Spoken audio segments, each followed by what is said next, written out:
Hey folks, Vic here for the practicalprepper.com. And as you can see by the orange in front of me, it's that time of the year when we get a little chill in the air, there's the snow on the ground, and we start thinking about putting some of that protein back in the freezer for the family year round. Now, first of all, gardening should be definitely part of your preparedness. You should be growing your own food.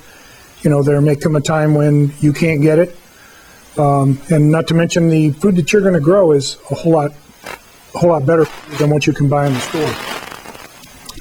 So along with that, you may be raising chickens for meat. You may be raising rabbits, and those are both excellent sources of protein, and that's something you can do year round. Our family likes deer and elk. My wife likes elk a lot more than deer at this point. We started hunting some years ago for elk over in Colorado, and it seems that that's become her favorite and our favorite around the table. So generally I will go out and go to a little place in Colorado, and we're going to do a little more video from there this year, I think. We go up to Colorado and I can generally get a bull tag, and of course I'm trying to fill that, but it's an either sex tag that I get. So the nice thing is, if there's not too many bulls around but there's some cows, I can take a cow. Generally you can also get an over-the-counter tag. So if there's a lot of cows, as you're seeing a lot of animals, and you're going to have the opportunity, you might fill that first one. You might just go to DFG and grab yourself another cow tag and fill another freezer. You can always share it with friends, but you know, I figure if I made the trip and I can grab another tag and go down another animal and put that in my freezer, I'm going to do it.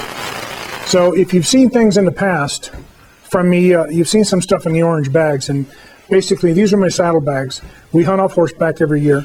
We have a little place we go to. It's the only way that you get in is either on foot or on horseback. No ATVs. There's no motorized vehicles of any kind. So we have hunted it on foot in the past, and we decided there's a good little ranch right near there, and we can get their horses. So we have been getting their horses for the past few years, and it's worked out really, really well. Nobody's gotten thrown, so it's worked out quite well. And those animals that they use up there they got to be crossing Morgans, because they're just huge horses. I mean, they think nothing about carrying an elk out on their back. Nothing. Doesn't even faze them. So with that, I just wanted to kind of go through a couple things that I use, and a couple things that that I've used in the past, and a couple things that I'm taking this trip and I'm going to try out. As you can see, this is my general saddle bags, and there's another video that I've done on these, and the Trail Max bags are just incredible. And orange, I'm telling you, if you're hunting a public area and there's lots of other hunters around, you better have a lot of orange. And if you have a horse that you've rented, which we do for a week or 10 days, I want this horse to look like an orange horse. I do not want him to be mistaken for an elk. Recently, Colorado put in a moose season up there. It was last year, I think, was the first year. And I remember down at one of the local hardware stores, we were getting a little bit of stuff for camp, and we overheard the DFG agent talking to the gal on the counter. And he was headed out to talk to someone who had just shot a moose who could have sworn it was an elk. Now, I don't know how you even make that distinction, because they are very different looking animals. Anyway, that said, I want my horse to stand out. I generally have the saddle horn bags. I'll have a couple waters in these. My video equipment's in here. Quick rangefinder might be in here, or it's in my vest. Now you can see the vest behind me right there.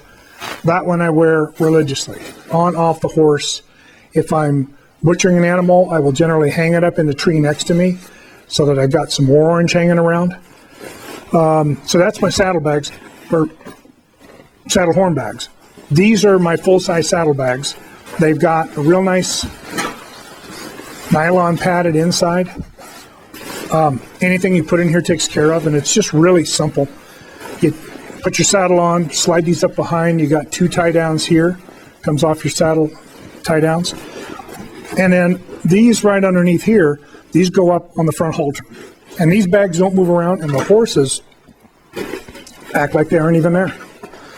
So On days that I'm just doing might be doing looking at trails, I might be doing a little prospecting out just to see where I want to be and some places to go before opening day. This ties up on top of the saddlebag.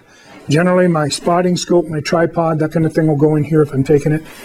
I may pack a little more gear so I can stay up a little bit longer and just sit, maybe some extra pair of gloves in case one gets wet. And that's kind of the gear that I take up there. And along with that, what I've always done is I've always replaced the stirrups and the saddles I get with the oversized stirrups. These things are absolutely great, and I can show you one of the reasons. If you take a standard boot and a standard boot, this is almost the exact width of this boot.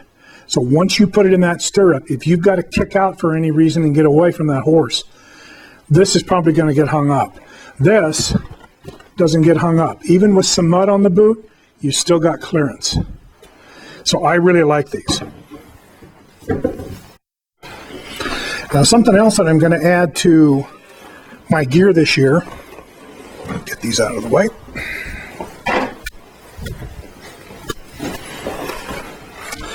One thing I'm going to add out of this is a swivel stirrup system. Now, I saw some guys using these the past couple years, kind of refrained from doing it, but I just decided that I'm going to go to it this year. My knees aren't getting any younger, and the constant torque on your knees when you're in the saddle, I ride 2 or 3 times a year, that's it.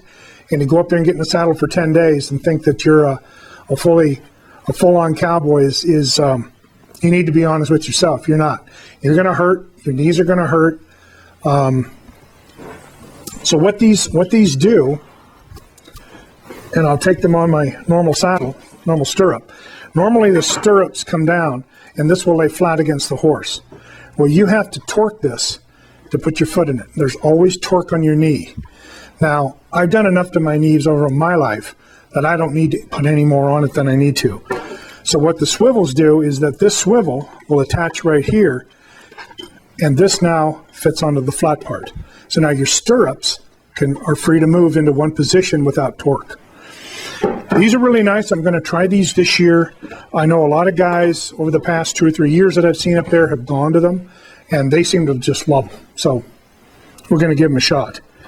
One other thing that I've added, like I mentioned, the horses that we use are extremely tall.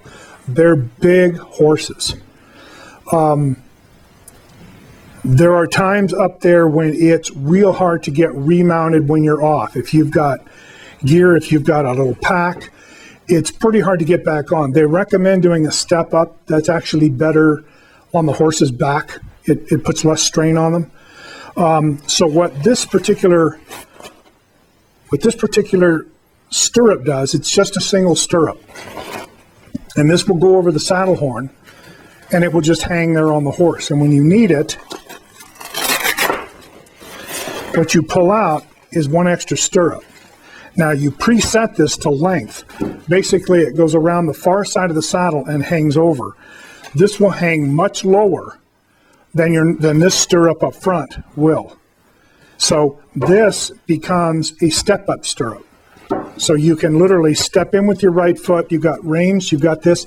Step in with your right foot up on the horse, left foot into the stirrup, and leg over the saddle. If you're carrying a lot of stuff like a panner on the back above these, it gets harder to get your leg over. And that swing, this step up allows you to mount him a little bit easier on him. And, rather than try and struggle getting in the saddle, this makes it easier on both of you. So I'm going to try it this year. I know a couple guys who used it, they liked it, and I'm just going to give it a shot and see how it works. But it's a pretty nice little unit. I'll give you some more feedback once we're up there.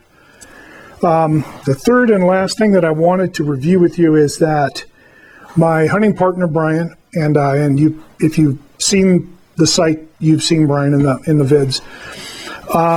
He started using the Wyoming saw a few years ago. Actually, I think a year ago. Last year was his first year. I'm sold on this thing. I kind of waited to buy one. I was using the old bone saw, and I'm telling you, this is really worth the investment. It's the Wyoming saw. This is a nice leather pouch. It's got actually two different saw blades here. One saw blade is designed for wood, and this one right here is designed for the animal. It's designed to go through bone, and it goes through bone like butter. I mean, it's just unbelievable. Very easy on you. You make short work, and believe me, when you've got a full-size elk on the ground and you walk up, your first words are going to be, and you elk hunters that know, your first words are, holy shit, that thing is big. And they're very big. So it's enough work to get him butchered up right and get all the meat that you can off of him. Little things like this make that job a whole lot easier. So we're going to have some additional reports. We're going to do some things that we haven't done before from camp to kind of talk about what we're doing and where we're at and give you some scenery.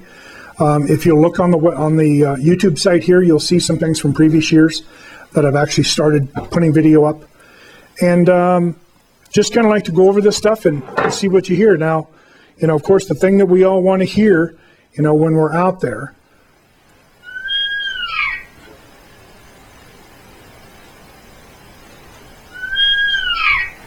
that's a cow elk. And that's what we're bound to hear this time of year. Bugling, probably won't hear any of it, but we'll hear cow elk, and that will be our key. So, good hunting to you, and hope you fill your freezers. I'd love to hear your comments and hear your little stories about how things went. So get back to us. And with that, thanks for joining me. Talk to you later.